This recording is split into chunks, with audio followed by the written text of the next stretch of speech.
standard operating procedures, think about operations, the back of the house, woodworking, and the prep floor.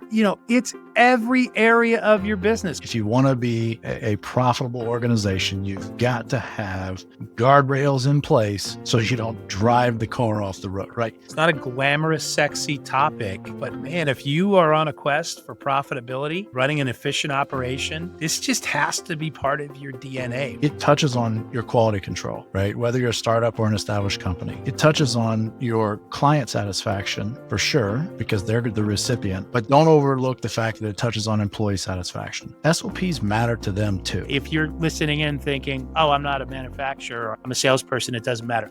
It matters. Strong companies, lasting partnerships, powerful events. Welcome to the Experience Builders Podcast. Chris, you would think that we could develop an SOP for technical difficulties in podcast recording, but it's unpredictable, I guess. I think you deliberately created some tech glitches to lead up to the importance of SOPs when it came to your technology testing. There you go. Well, we're finally here. Well played, my friend. Well played. We're finally here. We made it. Jason, welcome to the podcast. That's great to be here. I appreciate you guys having me. Yeah, we're excited to have you on. So SOPs, we're talking about standard operating procedures. Jason, why don't you introduce yourself to our audience, what you do, and how this topic applies to you? Sure. So again, thanks for the opportunity to be here. Jason Weddle, been in the industry for about 20 years. Grew up around it, so I'm one of those. But currently the COO at EDE Corporation in Chicago. Formerly CEO at Hamilton I was at Hamilton for over 19 years. So. Amazing. Jason and he's, the Weddle family is a generational family in this industry. Jason's dad how long was your dad at Hamilton? So my dad worked for the founder, Kenny Hamilton, for about 20 years. And then Junior comes in, right? Not only does he go from started like dad, bench work in the shops and in the mills, and like that worked his way up, but unlike dad, took it to a whole nother level all the way up to the C-suite is what Jason did. Seriously, really, we're fortunate to have a guy. I've always, I've known Jason a lot of years. I stalked him for a few years before I asked him to make some time and join the board of the EDPA, Experiential Designer and Producers Association, because I know the great mind that's there. So, a year or two back he did, which is wonderful. But I always think about Jason about, if I've got to make any improvements in the operations side of my game. So he's a guy that I want to talk to. But what's great, what we were just talking about, Khalil, the break before was I think about standard operating procedures. We think about operations. I think about the back of the house. I think about woodworking and the prep floor. It's every area of your business. We were even talking about, as fathers, right? The daughters. Khalil's a father of a daughter, but he's a little young to be dating yet. But we talked about even standard operating procedures you give your daughters on things like dating. There's a certain type of individual you want to date. He will come up and meet us every time. He will walk you to the door. He will pick you up. He will have you home in time. I mean, we don't put it in writing, but we certainly define it. We talked about my wife and youngest daughter right now. We're in this cooking phase where, one's at college, they'll cook via FaceTime. Well, the kitchen looks like one way for one of them, and it looks like a debris field of I can't even explain for the other, because they have different standard operating procedures in the kitchen. So anyway, tons of opportunity to talk about where this touches our lives. I know we're going to focus on that for business today, but if you're listening in thinking, oh, I'm not a manufacturer, or I'm a salesperson, it doesn't matter. It matters. Right? So, is that fair to say, Jay? Would you agree with that about all the areas of your business that this is important to? Absolutely. I think in the best run organizations, it doesn't matter the the title, right? Yeah. Everybody plays a role in the SOPs and the effectiveness of those. Yeah. Well, let's start with just creating SOPs. What's the process for creating an SOP for you? Where do you start? Who's the responsible party? How do they create it? And where do they store it? Where does that live for you and your organization, Jason? Sure. So, I think looking back over my career, the answer is it depends on. It has happened for me in different roles, right? So, Mhm. one of the best pieces of advice I received early on in my career was treat your department like it's your own company. That was Mm. transformative, because it made you think differently about how things were done. It made you want to create some format if it was non-existent, so that the performance could be enhanced, quality controlled, et cetera. So I think it has evolved for me in over time and in different roles. But even as the COO or the CEO of a company, you still have a role to play in those SOPs. Now, maybe it's not a day-to-day hands-on thing, but I think that one of the values of the benefits, for my career has been coming up through it, being able to see it live, make adjustments on the fly. Um, but then, this business, which is the thing that love or hate, it's always evolving, right? So you can't just create a book and say, here's the book. This is going to last forever. And I was telling Chris a Yeah. little bit ago, it's interesting and fascinating to me when you see something that was established long before you, I mean, let's talk, before I was even born, like 1970s, at Hamilton then Displays. I found a book in the attic, from my father. And I was telling my youngest daughter, I opened it. It was an SOP manual from the 70s. This Wow. is about 2013. And I looked at my youngest daughter and I said, Grandpa and those guys were really smart. And she didn't get it, right? But to me, it was a real eye opener, because some of those SOPs from 1970 something 40, were 45 years later. Yeah. still being leveraged in 2013 and even today. Wow. It's sometimes, Khalil and Chris, it's you can't place a value on something as basic as this, right? We can overthink SOPs. We can make them more grandiose than they need to be. At the end of the day, what works, what checks the boxes, what ensures quality control, and it doesn't have to be more complex than this. Yeah. Technology Yeah. driven, paper. It doesn't matter. Can I go back to Mm. something you said a minute ago? So you had said best advice you got when you're young and up and comer, treat your department like it's your own company. Yes, sir. Did you so I think about, a company like where you started, right? And there might be 5 or 6 departments. Was there, I don't know if I was going to say an internal competition, but was there an awareness of which manager, which leader manage their department better? Like that person really, there was because I've been at companies where, it was a hot mess when you walked into the Sure. area where it seemed much more freestyling, a lot more emotion driving decision making. And yet, you know, I'd walk back into an area that was really well run and I was like, oh, this is great. So Sure. what one question is, did you feel that as a manager before you had a broader responsibility that this was a reflection of you and and that's the next thing is once you became a C-level Mhm. exec, did you look to hire and promote from within based on people that, for example, had well-defined and run, processes and departments? Yeah, no, it's a good question. I think the reality is, I think we're all competitors, at heart, especially those of us that played some kind of competitive sport. So, it's not necessarily I want to be better than that department head, but it's I want to iron sharpens iron, right? And so you want yours to be as efficient and as effective as possible. You want the other department heads to help sharpen yours, right? You may miss something, and some of the best enhancements to SOPs candidly come from people that don't really know necessarily what is happening. They see something.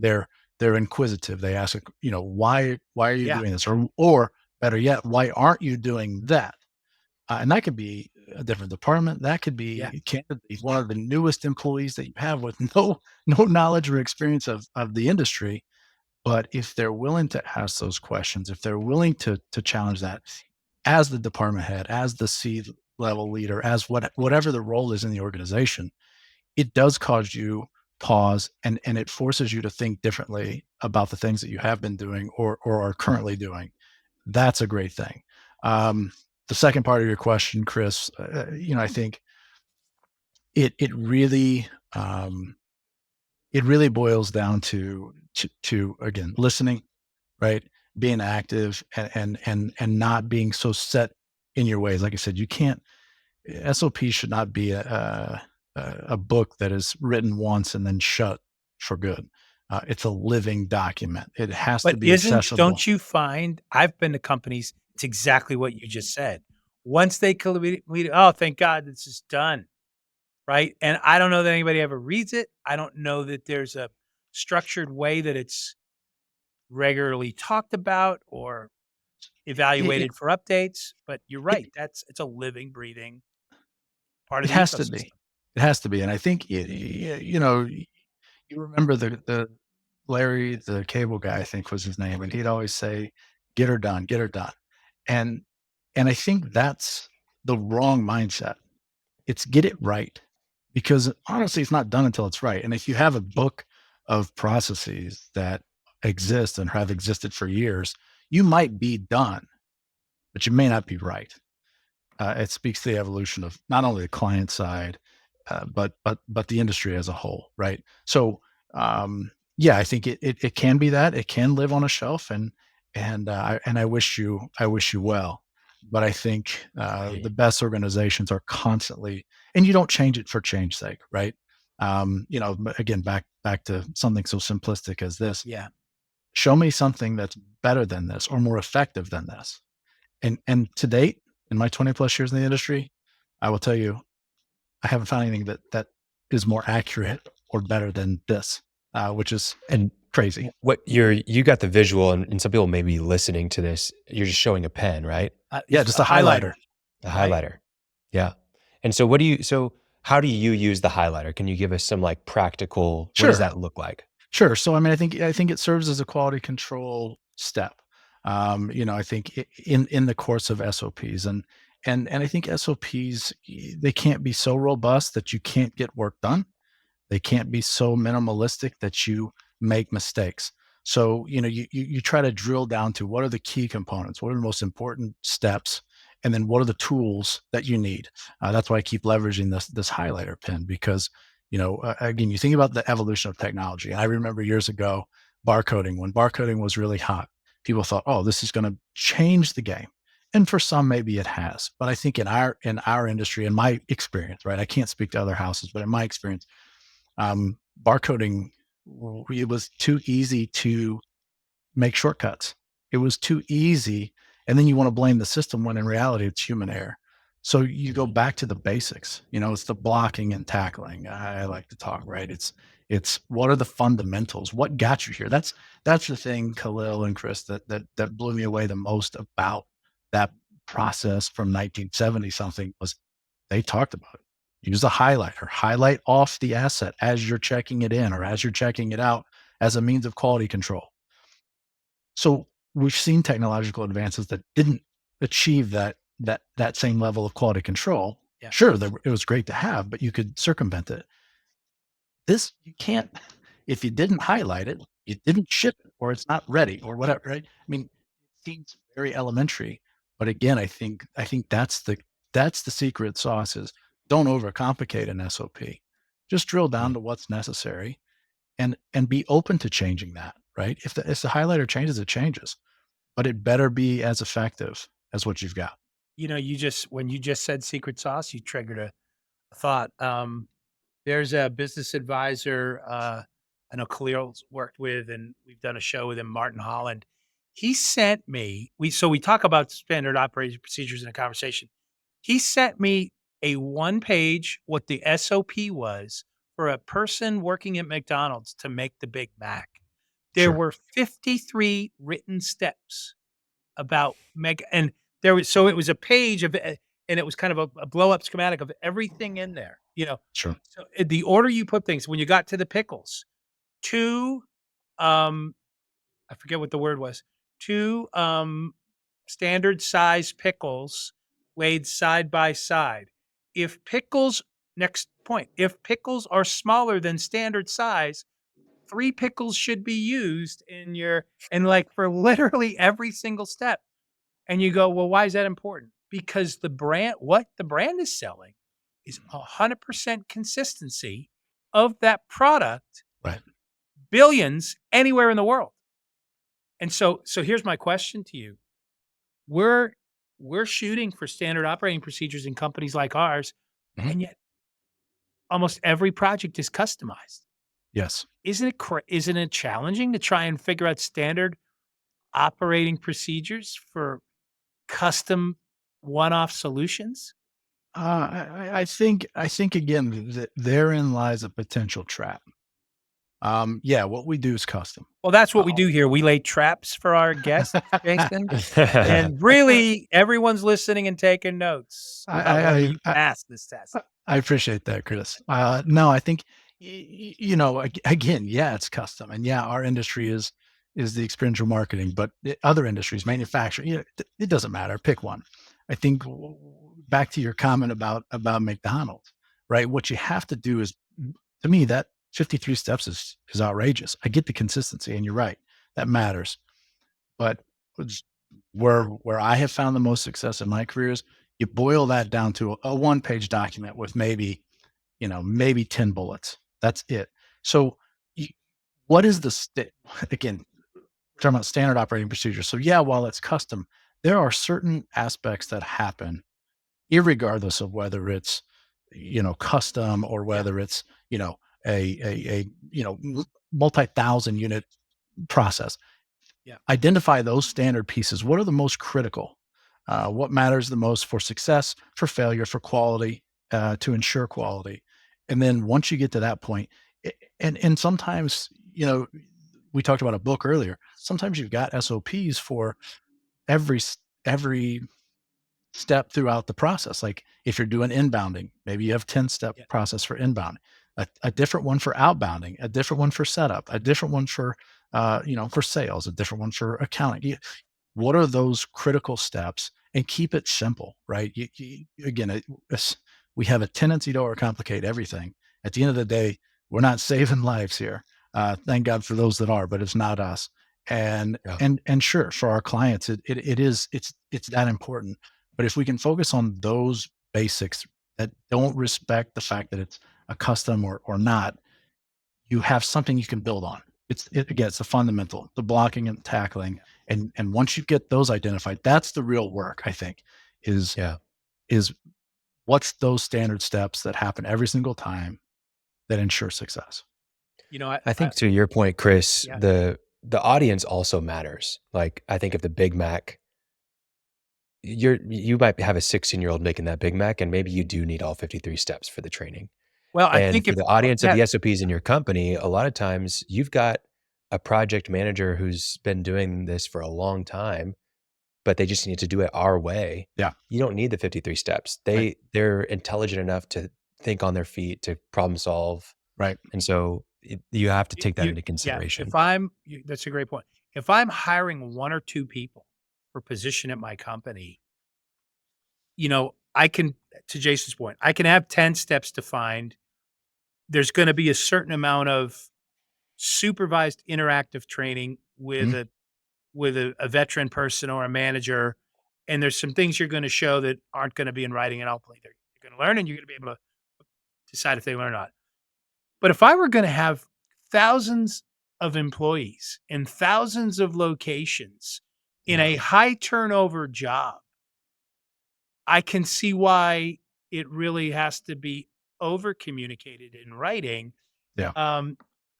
Really smart guy that trade show industry guy, named Scott Wallowed, used to run Display Prep, is now part of the Apple Rock Group. Shout out to Scott if you're listening. Give me a couple of great pieces of advice decades ago. He said, put it in writing. First thing he said was, every client deserves a clean sheet of paper. And I go, well, what does that mean? He goes, well, when you get a call in your desk, don't flip over an envelope from a bill you got to write something down. Every customer deserves a clean sheet of paper. I still live by that, Scott. The second thing was, anything in writing is an agreement, and agreements prevent disagreements. You put the standard operating procedure of how you're going to pull and prep aluminum frames for a build, how Mhm. you're going to stage a shipment that's going out the door, how you're going to return and spec something that comes back. You put that in writing, and all of a sudden we can all agree that's the way we're doing it, Right. right? And I can train to that, and I can hold people accountable to that. And when there's something missing and we see missing, I can update that, and it can get better. So to your, yeah, you're right. 53 steps might sound like overkill, but to Khalil's point, circumstances, the audience, the people you're dealing with, that's going to matter, I think, to the level of detail that you're gonna get to. So I'm gonna go back to a question Khalil asked before, Jason. Who's who's the right person to write these? I think, the person that's leading that department should, if they're not already existing, they should be the ones, in my opinion, that's responsible for creating them. But it's not an individual approach, right? It can't be, because they're going to be focused on their own department, that workflow, and they may not think holistically about every other piece and how those parts and pieces interact. So I think it starts there, but then it's got to be shared. And I think you had asked the question earlier about, how do you, and you've mentioned training before. These documents, once created, they should serve as a training and as a, um, Yes. you've got to have the discipline and then as an accountability piece, right? Did you do it? So that's why I think it's got to be simplified so that a manager or a whatever level, a leader or supervisor, doesn't matter, can ultimately drill down quickly and adjust on the fly. Hey, we missed that step. What, Yeah. that's where we went wrong. Um, you don't want a bunch of analysts, in my opinion, in your organization trying to figure out where the SOP was missed. But I think it starts there.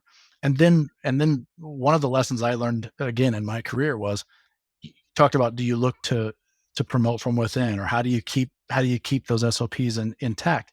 That's a dangerous place. Just from my own experience, I think, yeah, I've looked to promote folks that have lived it and breathed it. Then once you give them the keys, sometimes things get changed. And if you, as the maybe the C-level leader or that next level up, aren't really tuned in to what is being changed, or if they're not communicating changes with you, suddenly you find yourself making mistakes, or the company's making mistakes, and you're unsure why. At one point in my career, I found out, like, the guy that was really, really good at executing the SOPs, when he became the warehouse manager, he decided he wanted to change them, on his own, and we started to have failures. Unbeknownst to me, shame on me, I should have been more tuned into that. But I think there's a danger in that too. So yeah, it's not a Yeah, it's that's a not a great living point. document, or it's not a book that just sits on a shelf. It is living, but it can't be changed without the input of other leaders, so that you understand holistically the impact. Well, so it's a great point. You're reminding me that there needs to be some boundaries. There needs to Yeah, be a standard operating procedure for how you change and adjust standard operating procedures. But exactly. I like the idea of, you can't show up every day and tweak it in the No, spirit of trying to make it better. I no, think whether that's something you do quarterly or twice a year or once, whatever that is. And by the way, I don't think it's one person might be responsible for writing it and document it. And right. you had said very often it's the high value employees and the achievers in the department Mhm. that a lot of this content is going to come from. But you and I both know, sometimes the best individuals at assembly on the show floor or in a shop Right. don't have the natural skills or ability in terms of writing. I'm thinking about some of the guys on the show floor. Spelling may be part of the problem. No, but sorry, that's a little joke at some of my friends on the show floor. But you get the committee together or the leadership team together, Right. and that's who's going to do the review and say, is this still how we do this? Any improvements here? And so Absolutely. once it's agreed, then somebody else is responsible for the actual documentation, maybe, and get it done and get a deadline and get the updates out to people.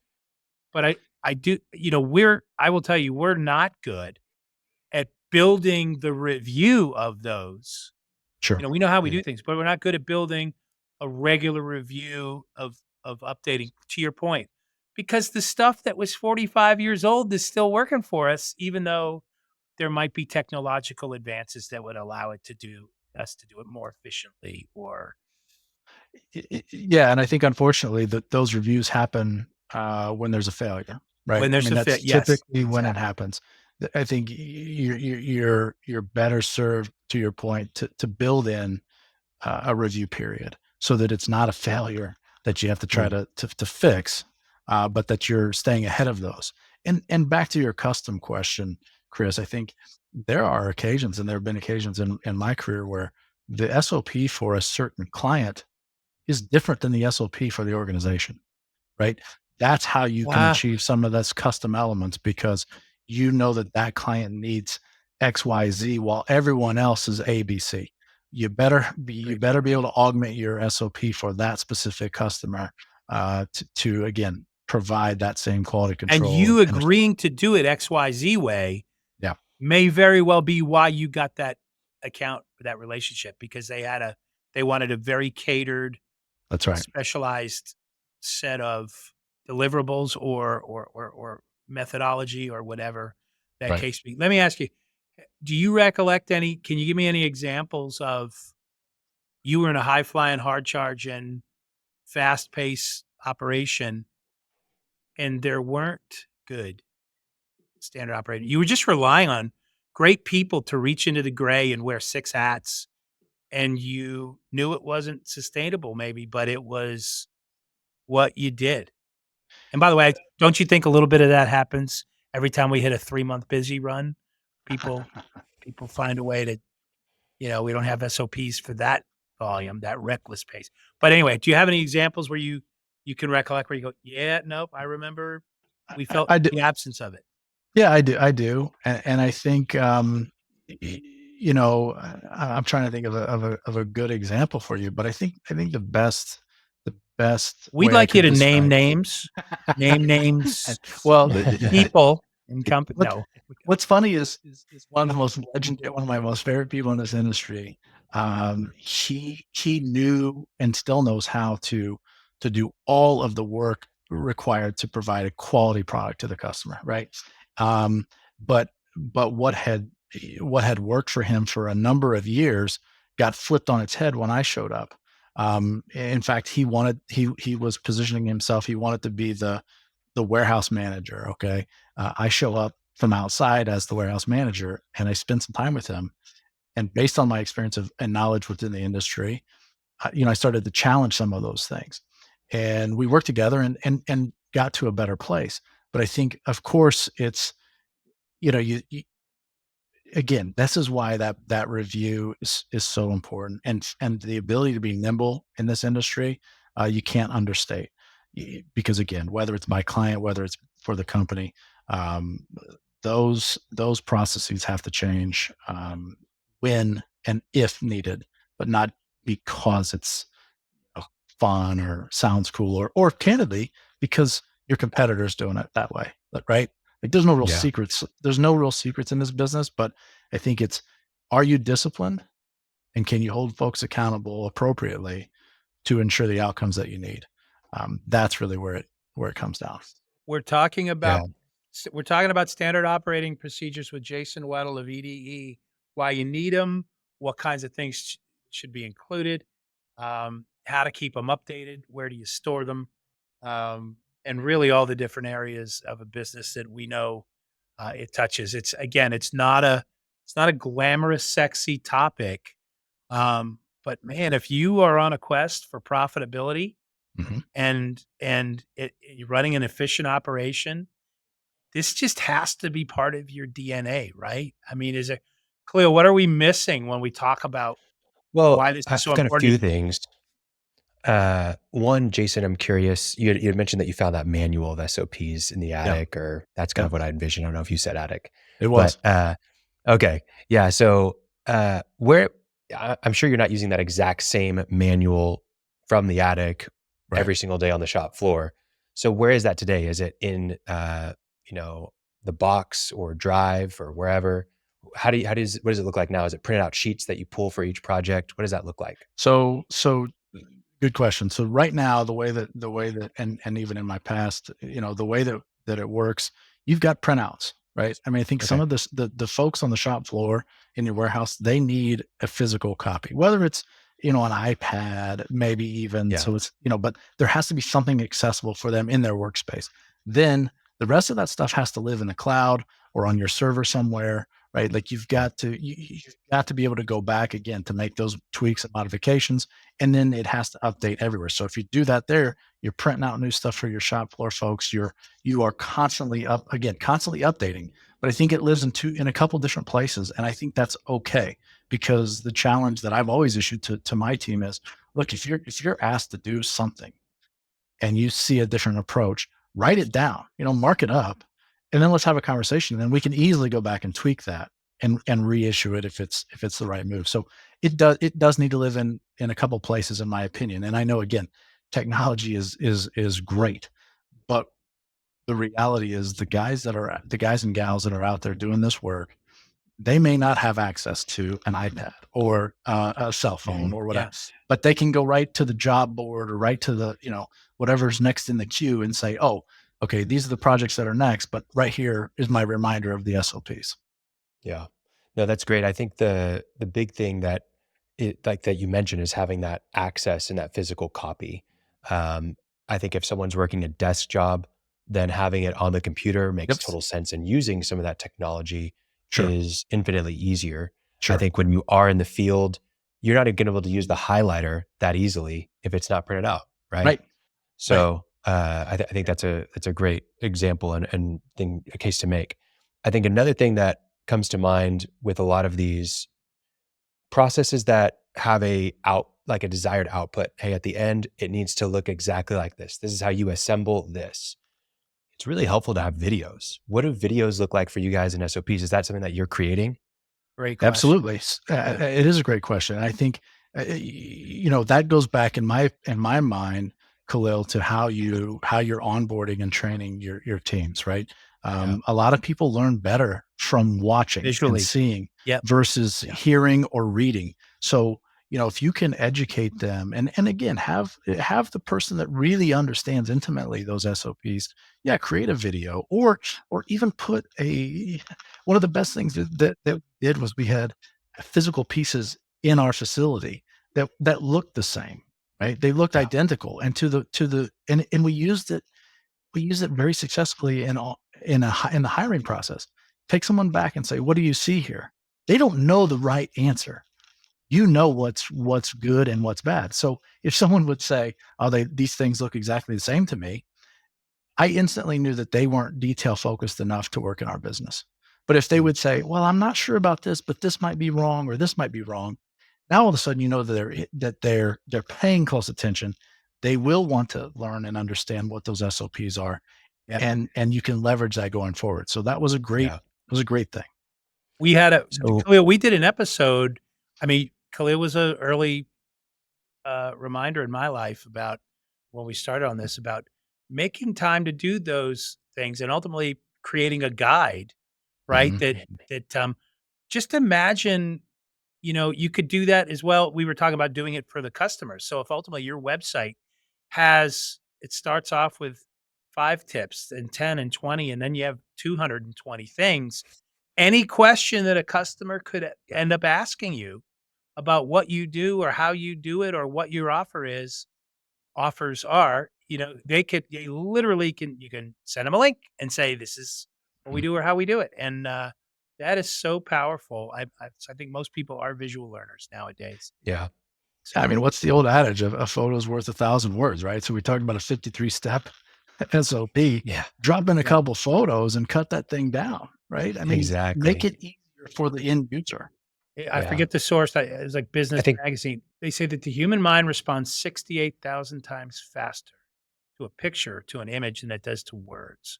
And think Yeah. about your own experience, right? People don't read like they Yeah. used to read.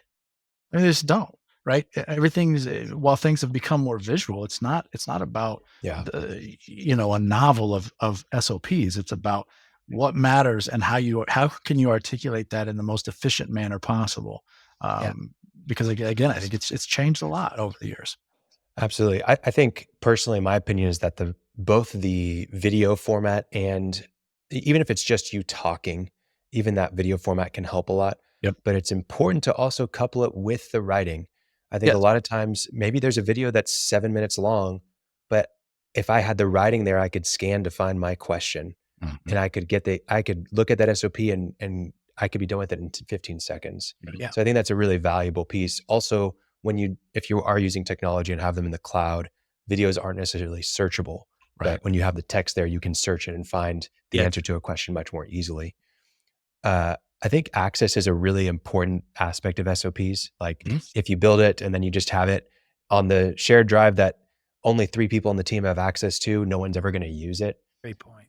One great example of this that I saw at a cabinet manufacturer, that every single step, like if you were walking through the shop, every single step of the manufacturing process that you went through, you'd see QR codes throughout.